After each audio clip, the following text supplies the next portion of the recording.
नमस्कार। आज हम भक्ति काल की विशेषताएं पढ़ेंगे। यदि परीक्षा की दृष्टि से देखें तो ये प्रश्न अत्यंत महत्वपूर्ण है। ये प्रायः 1-2 वर्ष के अंतराल में पूछा ही जाता है। ये 3 अंक का होता है। तो पहला पॉइंट देखते हैं,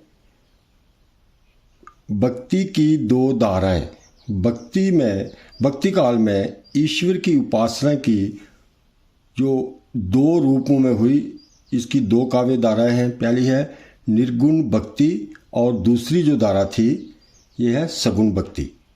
निर्गुण भक्ति जो करने वाले संत थे, भक्त थे, ये ईश्वर के निराकार रूप को मानते थे। इसके भी आगे 2 शाखाएं हुई। ज्ञान मार्गी जो भक्त थे ये ज्ञान के बल पर ईश्वर को प्राप्त करना चाहते थे, और दूसरी थी प्रेम मार्गी जो थे ये प्रेम के बल पर ईश्वर को प्राप्त करना चाहते थे। दूसरा है सगुण भक्ति। ये ईश्वर के साकार रूप की उपासना करते थे। इसकी भी 2 शाखाएं हैं, कृष्ण मार्गी शाखा और राम मार्गी शाखा। कृष्ण मार्गी शाखा जो थे कृष्ण भगवान की पूजा, और राम मार्गी शाखा वाले जो थे ये भगवान राम की आराधना करते थे। अब थोड़ा विस्तार से इनको पढ़ते हैं।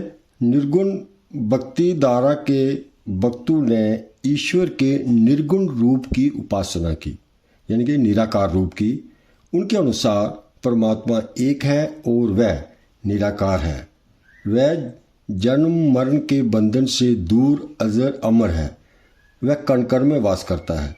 निर्गुण भक्ति की भी 2 शाखाएं हैं।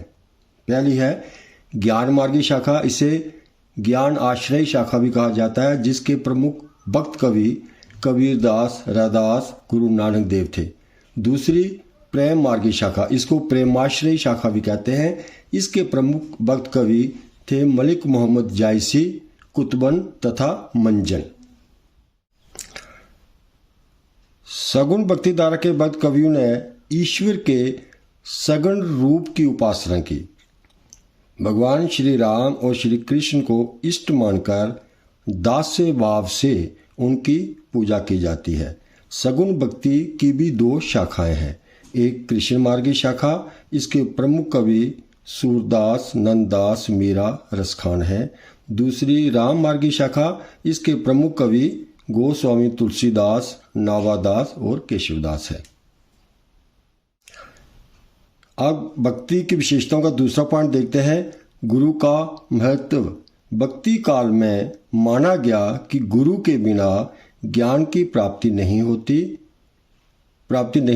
हो सकती। संतों ने तो माना था कि गुरु तो ईश्वर से भी बढ़कर है, क्योंकि वही ईश्वर से मिलने का रास्ता बताता है।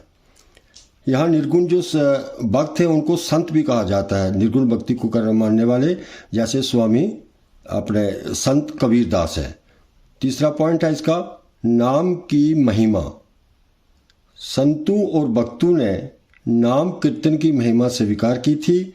सूफियों ने भी ईश्वर की महिमा का गुणगान किया है, और उन्होंने प्रेम को ही भक्ति का सरल साधन माना है।